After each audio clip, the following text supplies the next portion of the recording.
see it. But first, comedian Wanda Sykes unloaded on Rush Limbaugh at the White House Correspondents' Dinner on Saturday night.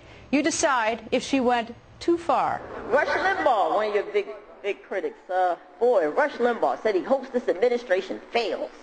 Yeah. So you said, I hope America fails. You're like, I don't care about people losing their homes or jobs or soldiers in Iraq. He just wants the country to fail. To me, that's treason. He's not saying anything differently than what Osama bin Laden is saying. You know, you might want to look into this, sir, because I think maybe Rush Limbaugh was the 20th hijacker, but he was just so strung out on Oxycontin he missed his flight.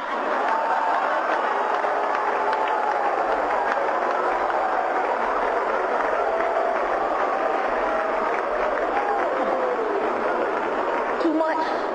Okay.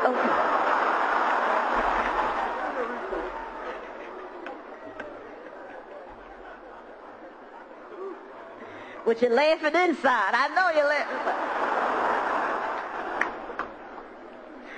Rush Limbaugh, I hope the country fails. I hope his kidneys fail. How about that?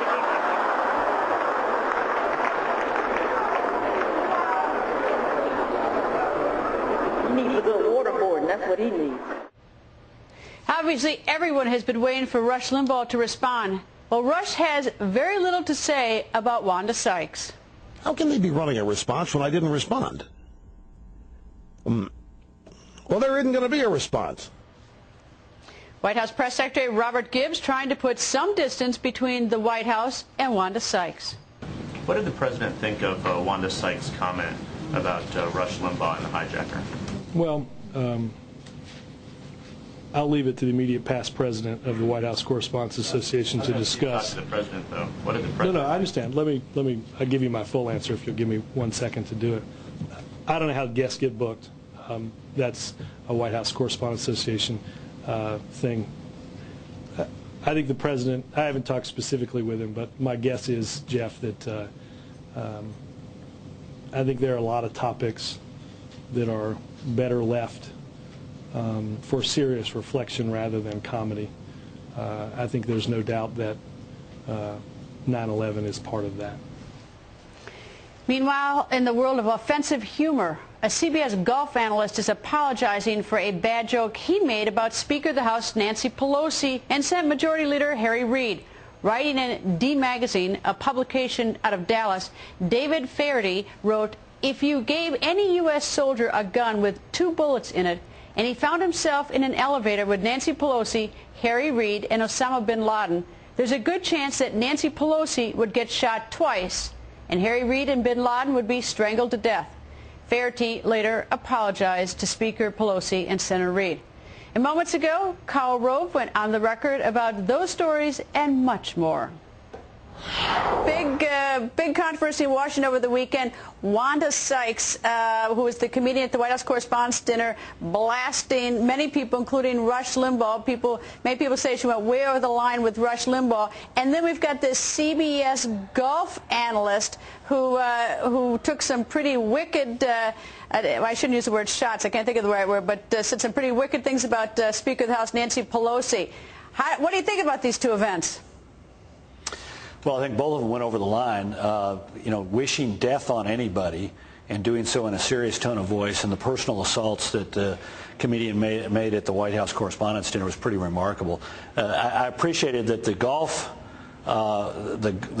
reporter at least had the courtesy to understand that he had made a mistake and to apologize to Speaker Pelosi and to recognize that he made inappropriate comments. But look, at the White House Correspondents' Dinner, you expect there to be good-natured fun poked at the president, poked at the press, poked at other public figures.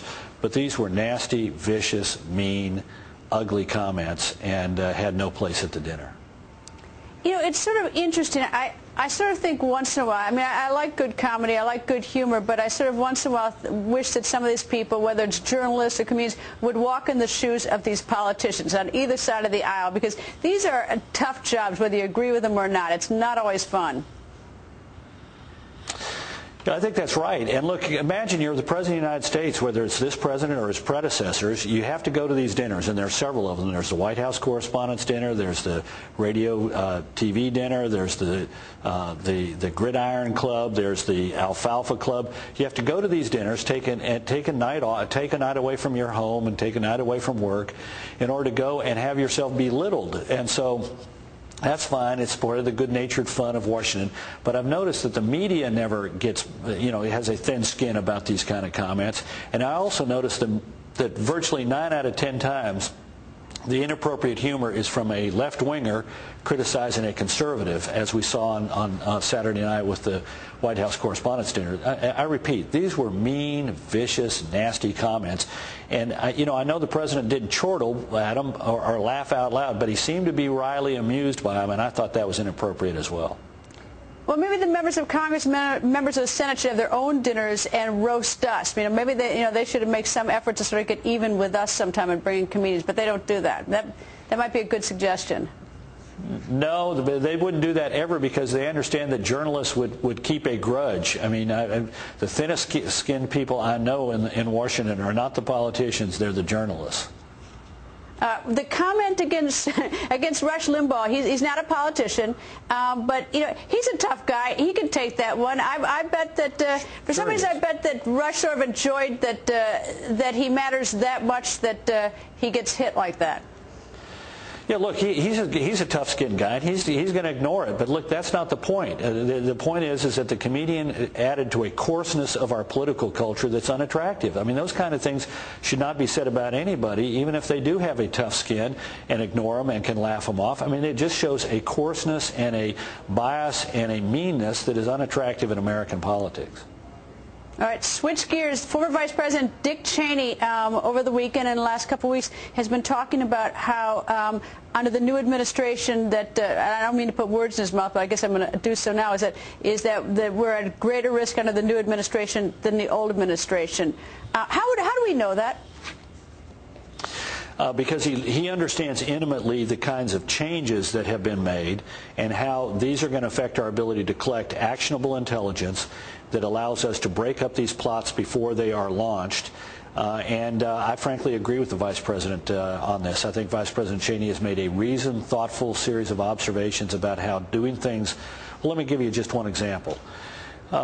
Taking, for example, the memoranda about the enhanced interrogation techniques and making them public has been a value to our enemy. It has served, frankly, I think, as a recruiting tool. They can now take these memoranda and go to prospective recruits and say, this is the worst that the enemy, the United States, would ever do to you, and they've even forsworn these things. We can help you prepare you to deal with these things, but even the enemy is so weak they're not going to use these techniques on you. And it's given them a tool to make it more attractive to recruit people. And this kind of thing is harmful to us over the long haul. If the enemy thinks that we're going to deal with them toughly and severely, and they've got to know that these methods have yielded an enormous amount of intelligence, which has allowed us to break up their networks. Even the Director of National Intelligence under President Obama acknowledges that these techniques yielded vast amounts of information that allowed us to stop these attacks. And if you do that, if you stop using these techniques, and it makes the world a less safe place for America and our allies. Well, in light of the fact that the documents have been released, and there have been a number that are released, I know that many people that say that it was wrong to release them, former Vice President Cheney has asked that additional documents be released, be declassified. Why, sure. if we've gone this far down the road, why not release the other ones? What would possibly be the impediment? I think that's a legitimate point. If you're going to release the techniques, then at least give the American people a balanced picture by showing them the benefits of these. What is the kind of information that's been gleaned from these, and how has that been useful in keeping America safe? Let people make a balanced opinion. You'll notice the administration was ready to release the memos that they thought would cause criticism of the previous administration, but they're not willing to release the memoranda that would give evidence of how important these procedures were in keeping America safe over the last 8 years.